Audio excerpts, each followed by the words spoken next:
आम आदमी पार्टी को ये लोग पूरी तरह से चाहते हैं। इन्होंने देखा है दिल्ली में भी जो आम आदमी पार्टी ने करके दिखाया है। पिछले 75 साल में सारी सरकारें नाकाम रहीं। पंकज जी तो यहाँ इलेक्शन के बाद आए भी नहीं हैं और यहाँ जैसी गलियाँ हैं इससे अच्छी गलियाँ तो हमारे गांव में हैं। सरकारी तंत्र है उसके द्वारा जो लूट चल रहा है, हर घर से कभी 500 कभी 1000 ट्रांसफार्मर खराब हो जाता है। यहाँ पे पूरी गली जो है चंदा लगा के जो है 50-50 हज़ार 60-60 हज़ार रुपये लेके ट्रांसफार्मर खरीदती है यहाँ पे, तब जाके हम लोग बिजली यहाँ पे ले पा रहे हैं। सरकार यहाँ के लोगों को नहीं, पूरे उत्तर प्रदेश को ठगने का काम किया। उज्ज्वला योजना के नाम पे लोगों को ठगा है, मूर्ख बनाया है। उज्ज्वला योजना के नाम से सिलेंडर दिए हैं, जिसके यहाँ जाके देख लो सिलेंडर रखे हुए, दोबारा वो रिफिल भरवाए नहीं है। इससे कुछ नहीं होने वाला, इससे हमें रोटी थोड़ी मिलेगी, नहीं हमारे जिस चीज़ से पेट भरेगा। हमारा पेट तो उस चीज़ से भरेगा जब हमारे आगे खाना आएगा और जब हम खाने के लिए खाएंगे। यहाँ पे बिजली के नाम पे धांधलेबाजी हो रही है, चोरी हो रही है, एक बहुत बड़ी चोरी हो रही है। बिल अगर 2000 का आना चाहिए तो उनका बिल 20,000 आता है, कभी 18,000 कभी 20,000 आता है।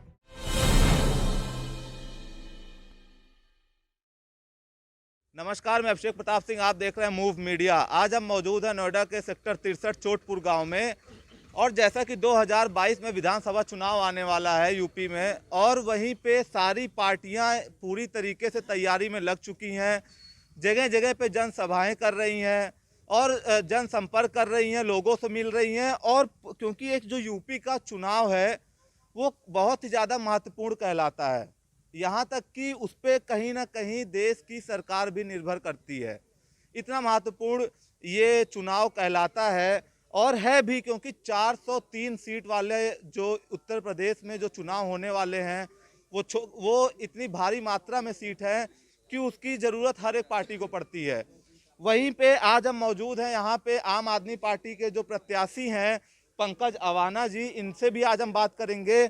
और हम यहाँ पे जो लोग मौजूद हैं हम उनसे ही बात करेंगे और जानने की कोशिश करेंगे कि किस प्रकार जो यहाँ पे पंकज सिंह, राजनाथ सिंह के बेटे हैं, वहाँ यहाँ के विधायक हैं, और उनसे उनके बारे में जानने की कोशिश करेंगे, लोग उनसे कितने खुश हैं और आगे क्या बदलाव चाहते हैं। पहली बार आम आदमी पार्टी जो है वो यहाँ पे चुनाव लड़ रही है उत्तर प्रदेश के अंदर। तो हमने आपसे इंटरव्यू भी किया था, उसमें भी हमने आपसे जानने की पूरी बातें जानी थी और जानने की कोशिश भी किया था कि किस प्रकार आपको सपोर्ट मिल रहा है। आज आपको यहाँ पे आने पे किन उन मुद्दों पे आपको ज़्यादा ध्यान देना होगा इस गांव में, जिसको लेके गांव आपको पिछड़ा हुआ नजर आ रहा है? देखिए, यहाँ पे विकास के नाम पे पिछले 5 साल में कोई काम नहीं हुआ। पिछले 5 क्या मैं कह रहा हूँ, जितनी भी सरकारें आई हैं, या वो सपा हो या बसपा हो या भाजपा हो, सारी सरकारों ने लोगों का शोषण किया है। अभी हमने यहाँ पे पदयात्रा की है, हम पूरी लगभग 80% यहाँ पे जो कॉलोनी है, गांव है, इसमें घूमे हैं। रोडों की आप स्थिति देखिए, पानी भरा हुआ है, यहाँ पे कोई सीवर लाइन नहीं है, कनेक्शन की बड़ी समस्या है लाइट को लेके।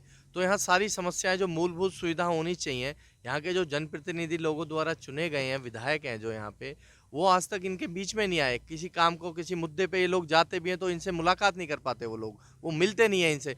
तो एक जनता जो चुनती है अपना जनप्रतिनिधि, अपने काम और अपने विकास के लिए चुनती है, वोट देती है कि हमारा भी हो सकता है भविष्य अच्छा हो इनके उसमें नेतृत्व में। लेकिन ऐसा कुछ नहीं हुआ। यहाँ पे बहुत बुरी हालत है और जनता ने पूरा हमें समर्थन दिया है और पूरा मन बना चुकी है कि बदलाव होगा। आम आदमी पार्टी को ये लोग पूरी तरह से चाहते हैं। इन्होंने देखा है दिल्ली में भी जो आम आदमी पार्टी ने करके दिखाया है। पिछले 75 साल में सारी सरकारें नाकाम रहीं। वही स्थिति आज उत्तर प्रदेश की भी है। अगर जनता ने हमें मौका दिया तो जो हमने दिल्ली मॉडल दिल्ली में लागू किया है, वही मॉडल उत्तर प्रदेश में भी हम लागू करेंगे। सर, जैसा कि दिल्ली मॉडल के बारे में आप थोड़ा कुछ बताना चाहेंगे हमें, उसी हिसाब से किस प्रकार से आप उत्तर प्रदेश के अंदर लगाएंगे? दिल्ली में अगर हम कॉलोनियों की बात करें तो वहाँ पे सबसे पहले जो 17,000 कॉलोनियाँ जो अवैध थी, जिन पे आए दिन बिल्डोजर चलते थे, वो केजरीवाल जी ने ऑथराइज की सारी कॉलोनियाँ।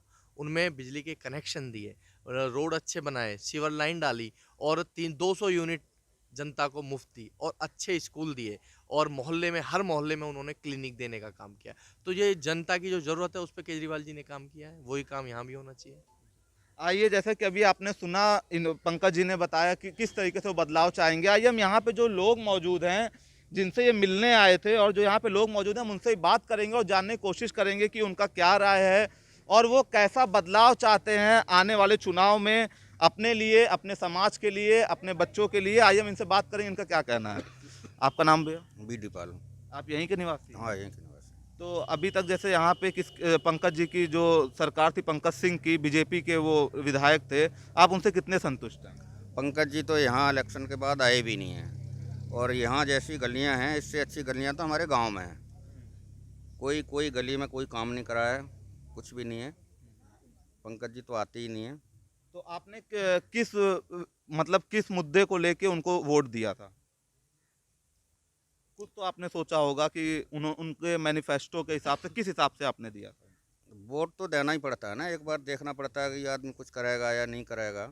न यहाँ बसपा ने कुछ किया, न सपा ने किया, न बीजेपी ने कुछ किया। तो इस बार आप किस पार्टी की तरफ जाना? आम आदमी पार्टी के साथ हैं। मतलब पंकज अवाना जी बैठे हैं, इनको देखते हुए आप ये बात बोल रहे हैं या फिर आप हकीकत से बात बोल रहे हैं? हकीकत नहीं, मैं दिल्ली में देख रहा हूँ आम आदमी पार्टी के कितने बढ़िया काम हैं, उसी तरीके से हम चाहते हैं यहाँ भी हों। आइए हम और कुछ लोगों से बात करेंगे, उनका क्या कहना है। देखिए जो पंकज जी जो जीते हैं यहाँ से विधानसभा का चुनाव, एक भाजपा का लहर चल रहा था, उस लहर में जो है वो जीत चुके हैं चुनाव। और जो है उन्होंने काम के नाम पे कुछ नहीं किया है इस चोटपुर कॉलोनी के लिए। चोटपुर कॉलोनी के जो मुद्दे हैं वो असल मुद्दे क्या हैं?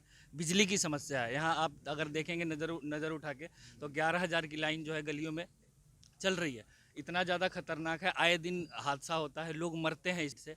बिजली की समस्या, बिजली में लूट है। यहाँ बिजली के मीटर नहीं खोले गए हैं ताकि जो है जो सरकारी तंत्र है उसके द्वारा जो लूट चल रहा है, हर घर से कभी 500 कभी 1000 ट्रांसफार्मर ख़राब हो जाता है। यहाँ पे पूरी गली जो है चंदा लगा के जो है 50-50 हज़ार 60-60 हज़ार रुपये लेके ट्रांसफार्मर खरीदती है यहाँ पे, तब जाके हम लोग बिजली यहाँ पे ले पा रहे हैं। तो बिजली की समस्या है, सड़कें नहीं है, नालियाँ नहीं है, लोग जो है आपस में लड़ते हैं, सड़कें नालियाँ, आबादी जिस तरीके से बसी हुई है, पानी कहाँ गिराएगा कोई भी।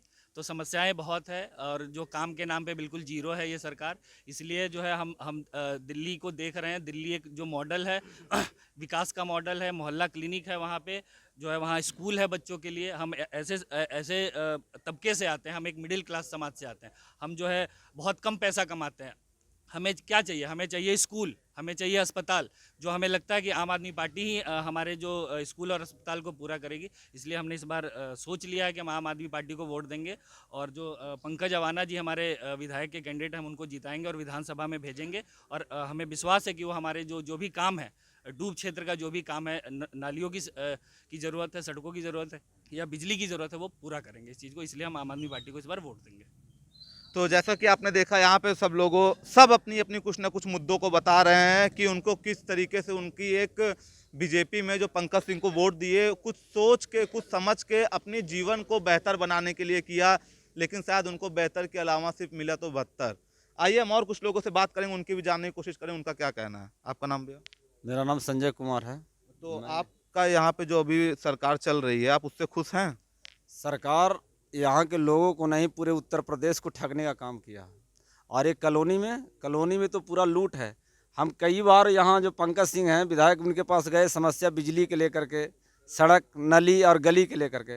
वो बताते कि यहाँ की डूब क्षेत्र है। बताओ, मेरा वोट डूब क्षेत्र में नहीं है। अरे डूब क्षेत्र तो गोवा है, वहाँ जाके देखो ना, ये डूब क्षेत्र में है। कोई भी काम करने का होने तो कहते डूब क्षेत्र में है। मेरा वोट डूब क्षेत्र का नहीं है। और जब मैं काम की बात करूं तो डूब क्षेत्र में हूं। तो ऐसे लोगों को मैं यहाँ चुन के क्यों लाऊं जो मुझे जीतने के बाद डूब क्षेत्र में बदल दें? मैं ऐसे लोगों को लाऊंगा ना जो मेरा काम करे, जो मेरा शिक्षा, स्वास्थ्य, बिजली, पानी, इसकी समस्याएं दूर करे। यही पड़ोसी में है दिल्ली। अरे फरिश्ते योजना जो दिल्ली में चल रहा है, जो इसका फ़ायदा नोएडा वालों को हो रहा है, हरियाणा, गुड़गांव, सब लोगों को, कोई भी आदमी एक्सीडेंट कर जाता है, उसे ले जाके दिल्ली में भर्ती करता है। 10-10 लाख रुपया केजरीवाल सरकार है जो फरिश्ते योजना से इलाज करवाती है। तो हम ऐसे लोगों को लाने का काम करेंगे। और इस बार हम लोगों ने, चोटपुर लोगों ने ठान लिया है कि इस बार नोएडा को बदल देंगे। और नोएडा में बदलने से हमारी विकास की राजनीति होगी। धर्म, जाति, संप्रदाय सबको हटा करके एक नया इतिहास रचना है नोएडा में। तो जैसा कि कुछ नियम और कुछ वो तो अपनी तरफ से भी लेके आए थे, कुछ प्रोग्राम वो ले आए थे, जैसे कि उज्ज्वला विकास योजना हो गया और स्वनिधि योजना हो गया, आवास विकास योजना हो गया। क्या इन सब का लाभ आप लोगों को मिला है? उज्ज्वला योजना के नाम पे लोगों को ठगा है, मूर्ख बनाया है। उज्ज्वला योजना के नाम से सिलेंडर दिए हैं, जिसके यहाँ जाके देख लो, सिलेंडर रखे हुए, दोबारा वो रिफिल भरवाया नहीं है। 1-1 हज़ार रुपया सिलेंडर के लग रहे हैं, 1 पैसा सब्सिडी नहीं आता है। लोगों को मूर्ख बनाया है। उज्ज्वला योजना के नाम पे। तो और जैसे यहाँ के लोगों से पूछिए कि जो उज्ज्वला योजना से सिलेंडर लिए हैं वो भरवा पाए हैं दोबारा। तो आइए हम और कुछ लोगों से बात करेंगे और उनसे भी जानने की कोशिश करेंगे कि आखिर उनका क्या कहना है। आपका नाम चाचा? जी मेरा नाम चमन अली है। तो आप यहीं के निवासी हैं? जी तो जैसा कि इस बार आपका यहाँ पे जो बीजेपी की सरकार है, आप इस बार किस तरफ जाना चाहेंगे? जी आम आदमी पार्टी। वजह जान सकते हैं आप? जी वजह दिल्ली मॉडल देख लो, जो दिल्ली मॉडल में है, जो काम दिल्ली में हो रहे हैं वही काम हमारे यूपी में पूरे उत्तर प्रदेश में लागू होंगे। ऐसी ऐसी स्कीमें हमारी दिल्ली सरकार चला रही है कि और जो सरकार दिल्ली में स्कीम लागू कर रही है वही स्कीम जो है उत्तर प्रदेश में लागू होंगी। चलिए, जैसा कि अभी हम जाति और धर्म पे बात नहीं करते, हम इन सब चीज़ों से दूर रहते हैं, लेकिन कहीं ना कहीं बीजेपी को जैसे बोला जाता है हिंदुत्व पार्टी है, और वो अब लेकिन बीजेपी की तरफ से अब बयान आता है कि हमारी तरफ एक माइनॉरिटीज़ जो कि मुस्लिम्स को बोला उन्होंने ये मेंशन किया है कि हम मुस्लिम समाज को भी अपनी तरफ कर लिए हैं। तो आपको क्या लगता है ये कितना उनका कहना सही है और वो आपके समाज के प्रति कितना खड़े उतरे हैं? जी ये तो बिल्कुल ही गलत है। बीजेपी ना ही तो कभी मुसलमान की तरफ आई है, नहीं आ पाएगी। बीजेपी सिर्फ जुमला देना जानती है, जुमलेबाजी करती है बीजेपी, और सिवाय जुमले के अलावा कुछ नहीं करती। तरह तरह के बताती है कि हम ये करेंगे, हम वो करेंगे, हम ये स्कीम लागू करेंगे, हम वो स्कीम लागू करेंगे, लेकिन कब तक? जब तक चुनाव तक। चुनाव के बाद वही लाइनबाजी हो जाएगी, बैंकों में लाइन लगवाएंगे ये लोग, पब्लिक को परेशान करेंगे, और इन्होंने हमेशा पब्लिक को ही परेशान किया है। हमने चुना है कि अब की बार हम आम आदमी पार्टी की ही सरकार बनाएंगे। जी हम आपसे एक सवाल और करना चाहेंगे। जैसे 3 तलाक कानून उन्होंने रद्द किया, उसका बोलते हैं कि हमने बहुत बड़ा मतलब एक समाज में सुधार किया, तो आपको क्या लगता है ये फैसला उनका कितना मतलब हित में था कि अनहित में था? सर ये 3 तलाक और 370, ये राम मंदिर, ये कोई विकास की बात नहीं है।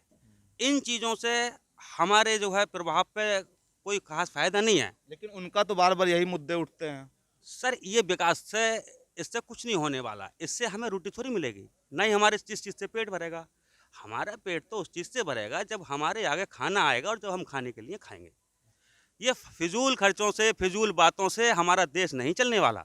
हमारा देश जब चलेगा तो विकास से चलेगा। हमारा देश चलेगा तो नाली अच्छी होंगी, उससे चलेगा। हमारा देश चलेगा तो गरीबों के लिए कुछ सुविधा मिलेगी, तो उससे चलेगा।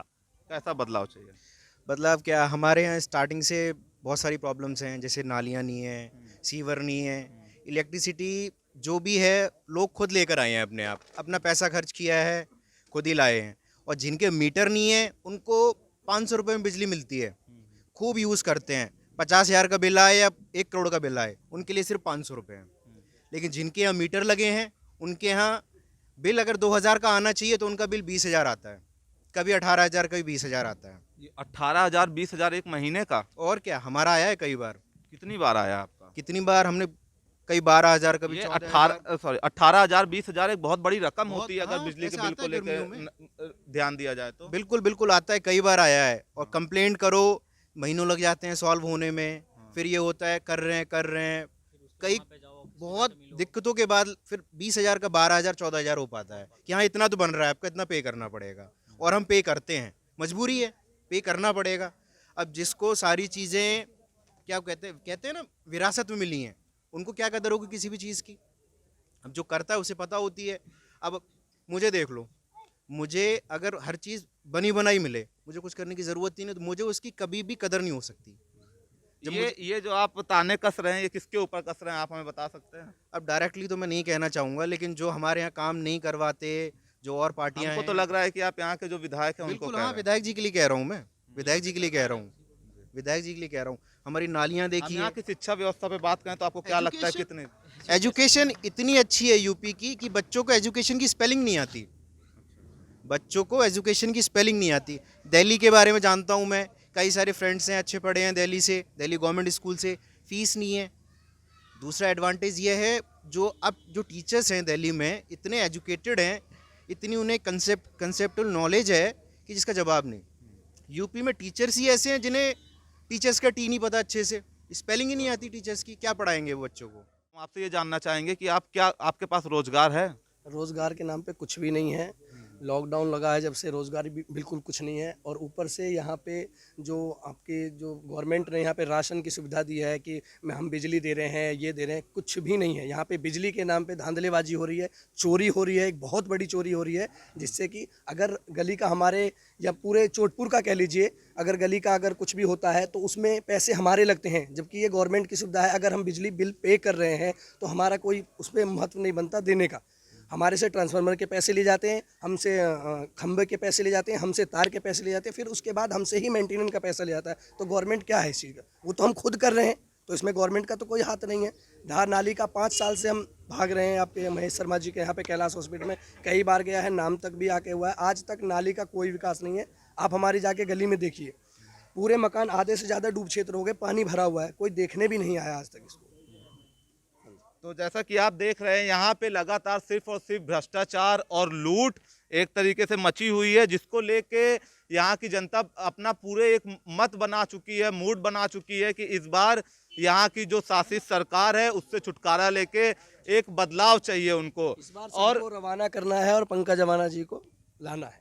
तो जैसा कि आप सुन रहे हैं लगातार पंकज अवाना का नाम यहाँ पे नोएडा के अंदर चल रहा है, और कहीं ना कहीं जैसे पहली बार आम आदमी पार्टी यूपी में चुनाव लड़ रही है, तो एक यहाँ पे कुछ उसको पॉजिटिव रिस्पांस मिलेगा, और उनकी जो चुनौती है वो भी एक बीजेपी के अच्छे खासे नेता के परिवार से यहाँ के जो विधायक हैं वो हैं। Subscribe now and press the bell icon.